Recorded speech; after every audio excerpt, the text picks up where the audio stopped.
They told us the future would be cold, grey and soulless. But what if the future has memory? What if old legends return with new power? What if the vehicles we once laughed at came back electric, smart and respected?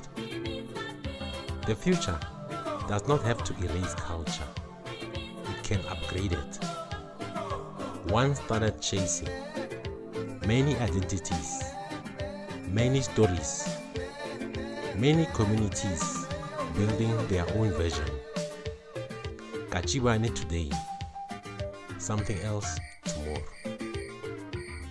The future is not doom and gloom. Sometimes it is imagination meeting engineering. Respect the past. Build the future.